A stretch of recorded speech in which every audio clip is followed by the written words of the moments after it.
You know, for the best part of 4 years, a little over 4 years, I've been watching Anthony Yarde a lot. Watched most of his pro fights. Remember the first fight I seen of him was in Texas.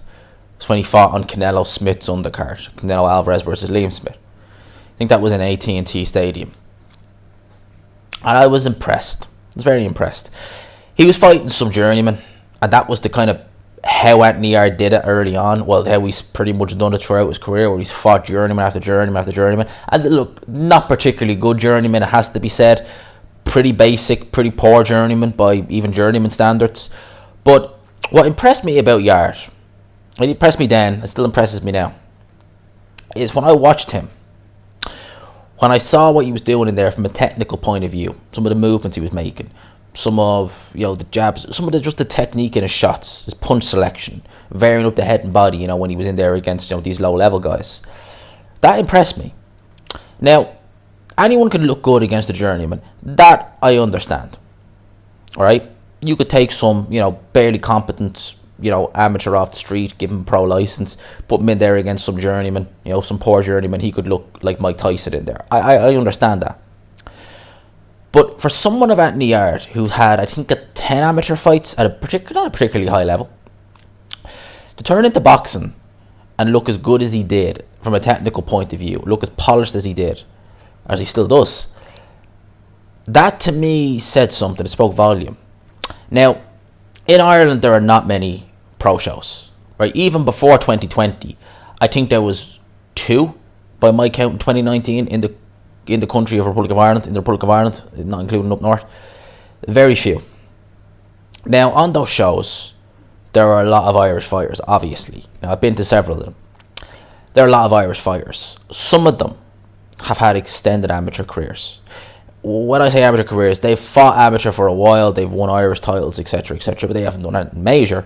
But they would have had about 60, 78, maybe in some cases 80 amateur fights, And you see them in their pro debuts, or in maybe their second or third pro fight. They're fighting journeyman, as it is. Not particularly good journeyman. And some of these, as I said, had long enough amateur careers, they had plenty of amateur fights. And when you watch them, they look like raw novices. They can't clinch. They're lost, whenever a fight gets close. If the journeyman is coming at them, they're moving their hands like that. It's like they're having an epileptic fit or something. And you're thinking to yourself, right, these have extended amateur backgrounds. They've fought loads of times. They look complete novices. Anthony Yarde is the novice. He's fighting journeymen of a similar level. Yes, he's more athletic, but he looks a lot more polished.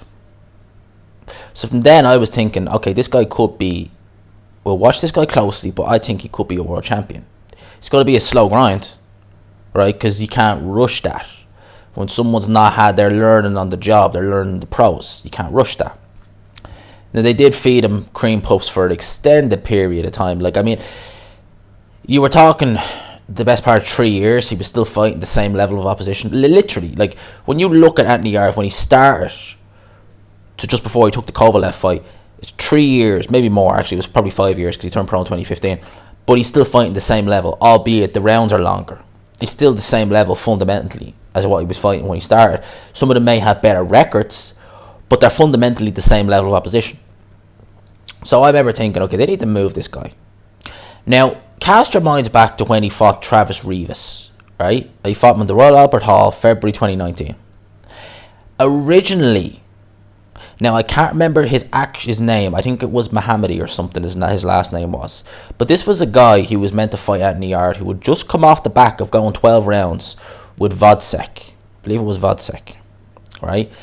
Now, to me, when I heard that, I was like, that's what you call a step up. That's what he needs. He needs a kind of fringed European level guy who is durable, who can bring him the rounds, who can show him a thing or two that he will ultimately beat, but he'll show him a thing or two. Well, we didn't get that, obviously.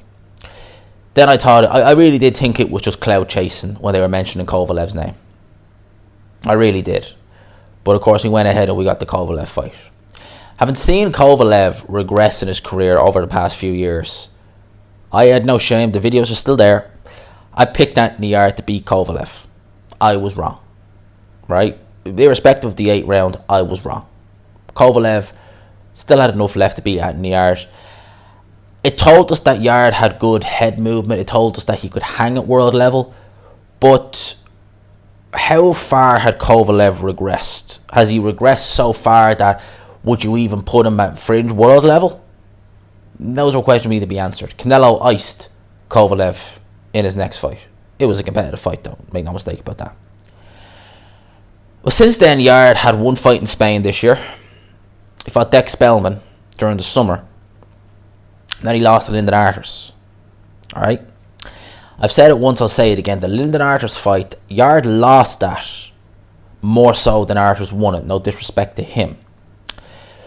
But watching that fight, me personally, I saw that Yarde was fundamentally better. He was better from an athletic point of view. He was physically stronger. He could hit harder. Lyndon Arthurs was just a better long-range boxer with the jab.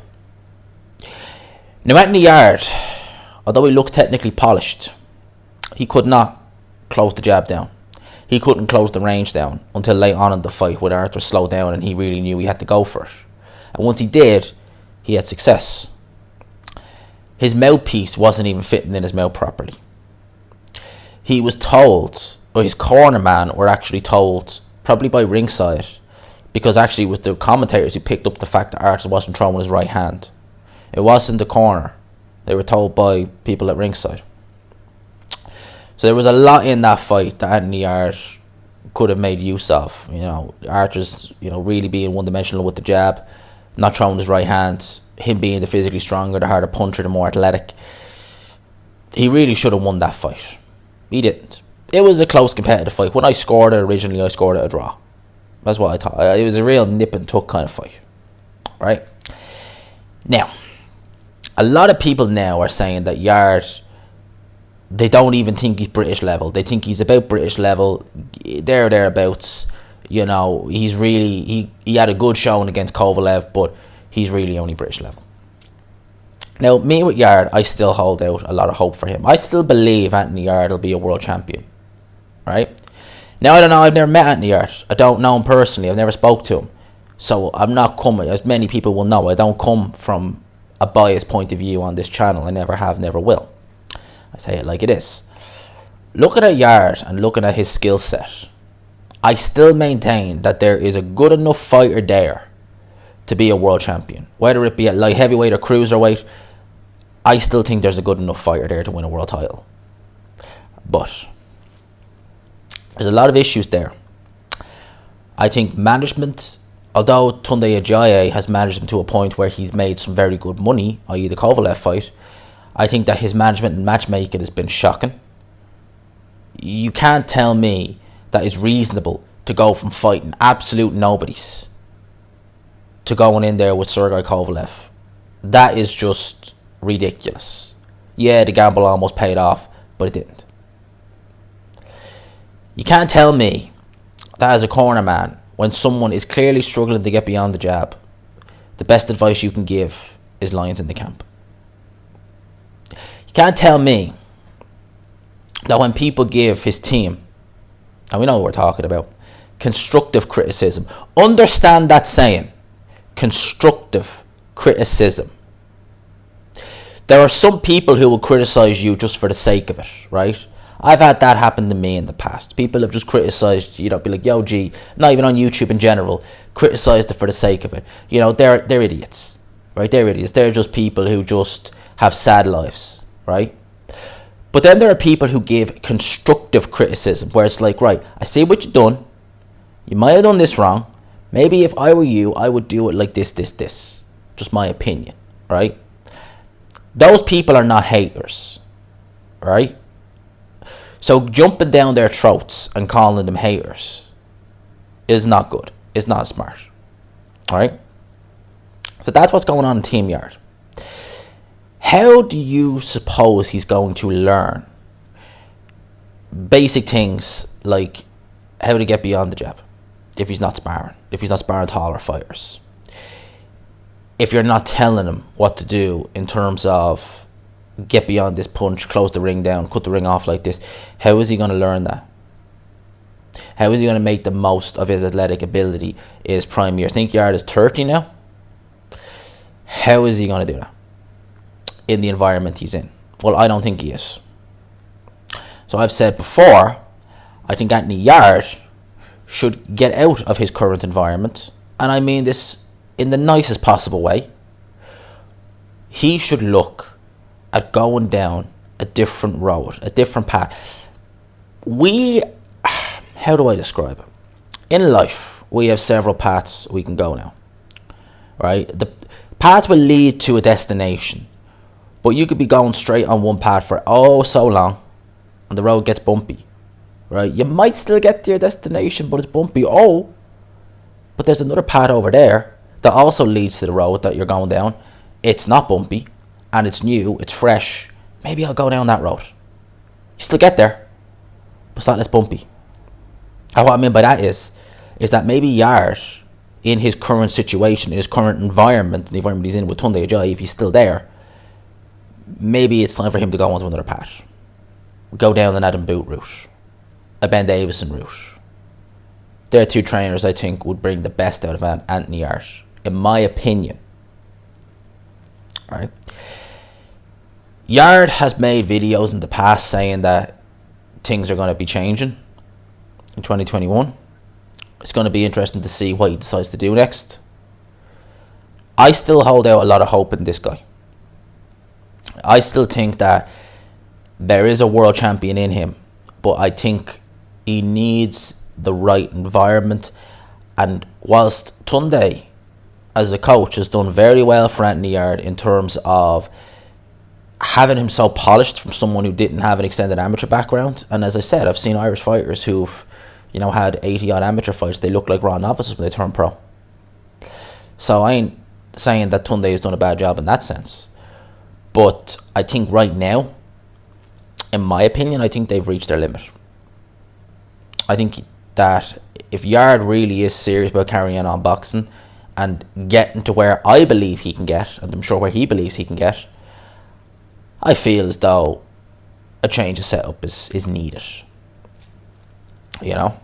As I said, you drink from the same cup that's broken, like a relationship. You drink from a broken cup. Oh, but I love it. Oh, but I love this cup. Keeps cutting you, pet. Keeps cutting you. Get rid of it. Get a fresh one. That's my thoughts on this.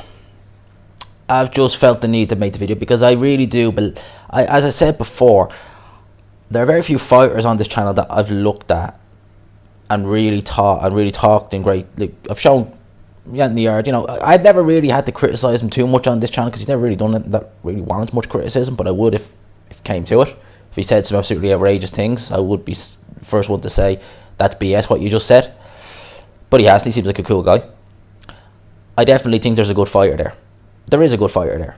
And I think that if he does have a Ben Davison or an Adam Boot in his corner, if he was to rematch Lyndon Artis, he would win.